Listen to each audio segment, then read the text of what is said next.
the quadratic formula. So today we're going to be looking at using the formula, quadratic formula that is, to solve for the x-intercepts. So if we've given ax squared plus bx plus c equals 0, then we can use the quadratic rule to work out the x-intercepts, which says x equals minus b plus or minus the square root of b squared minus 4ac all divided by 2a. To work out the axis of symmetry, don't forget this rule please, x equals negative b divided by 2a. Now the axis of symmetry, if we've got a parabola, let's say, it splits that parabola in half and it goes through the vertex there, that turning point. Okay, so that's important. If under that square root we have b squared minus 4ac, if that's greater than 0, then we have two solutions. If it's equal to 0, then we have one solution. That means it touches the x-axis. And if we have less than 0, that means we have no real solution. It's very important. Example 1 says, solve each of the following equations for x by using the quadratic formula. So we're only going to use the rule here. Because we're going to use the rule, I already know that, and I can write it down, that a equals 2, b equals negative 3, because that's my a, there's my b, and there's my c. C equals 1. Write the rule down. I'm going to write it here, minus b plus or minus the square root of b squared minus 4ac, all divided by my 2a, but extend that and that. My b is negative 3, and I've got a negative b here, so that means it becomes plus 3, plus or minus the square root. 3 squared is 9. Negative here. A is positive and c is positive, so this still stays as a negative. 4 2s are 8, times 1 is still 8, divided by 2 times 2 is 4. So this becomes 3 plus or minus the square root of 1, because 9 minus 8 is 1, square root of 1 is still 1 over 4. Now 3 take away 1 is 2, divided by 4, and 3 plus 1 is 4, divided by 4, which just equals a half, or 1. So that's the x-intercepts using the quadratic formula. Here I've got a equals 1, b equals negative 2k, remember it's the whole thing, and c equals negative 3. Writing the rule still, minus b plus or minus the square root of b squared minus 4ac, all divided by 2a. So I've got negative and 2 and negative 2k gives me 2k, plus or minus b squared gives me 4k squared. The minus here, and that's a positive and that's a minus, makes it a plus. 4 times 1 is 4, times 3 is 12, all divided by 2 times 1, which is 2. So I get 2k, plus or minus, I can take out the square root of 4 and still be left with k squared plus 3, all over 2. Square root of 4 is just 2. So I've got, and taking out a common factor of 2, I get k plus or minus square root of k squared plus 3, all divided by 2. The 2's now will cancel, so I get k plus and minus the square root of k squared plus 3. So try and simplify where possible. With your calculator, in your algebra menu, go to 311, which is your solve part. Type in the equation as it is. Make sure you put a times in there, times in there. And because we've got to solve for x, we've got to make sure we put comma x at the end of it before we close our bracket. So that's this section over here.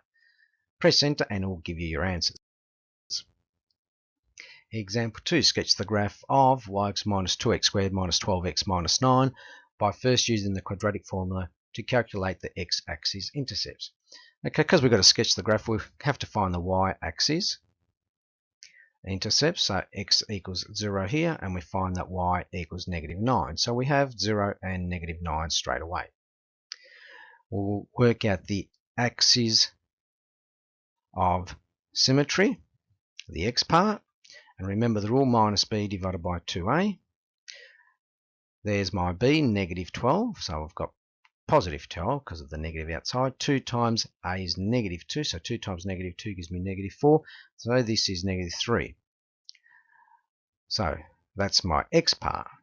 When x equals -3, I get y equals -2. -3 squared is +9. 12 times -3 minus 9.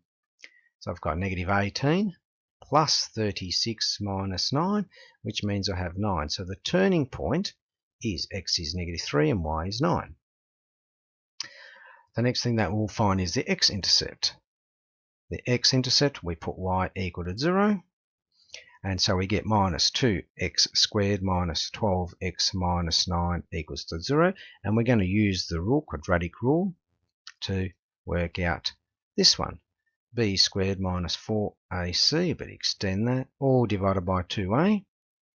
So we got negative and -12 gives me +12, plus or minus. -12 squared is 144. Minus here, a minus is a plus and another minus is a minus. 4 2s are 8. 8 9s are 72. Divided by 2 times -2 gives me -4. So I've got 12 plus or minus the square root of 72 divided by -4. 72 is 36 times 2. So I've got 12 plus or minus the square root of 36. The square root of 2 over 4. Square root of 36 I can work out to be 6. So I've got 12 plus or minus 6 the square root of 2 over. So that should be a -4. Because I need decimal places, I'm not going to be bothered breaking it down anymore. I'm just going to get the calculator and I get -0.88 for one of them and -5.12. So drawing my graph, try and draw my graph the best I can. Okay, x there, y there. I need to be at least -9 for the y. So -2, -4, -6, -8, -10. For the x, -3, so -1, -2, -3, -4, -5, make that 1, make that 2. Okay, so 0, -9 is right over here. That's my turning point. Oops, that's not it. Yeah, 0, -9 is right there. No, that's right. 0, -9. My other one is, that's my where it crosses the y-axis, -3 and 9. 2, 4, 6, 8, 10. So -3 and 9 is about there. That's -3 and 9 are there. And the crosses the x-axis at -0.88 and -5.12. -5.12. Crosses there, crosses there, crosses there. That's the turning point. So it comes something like this. And I'll put my arrows. Should label it, but I'm not going to label it at the moment. And that's your exercise 4G questions.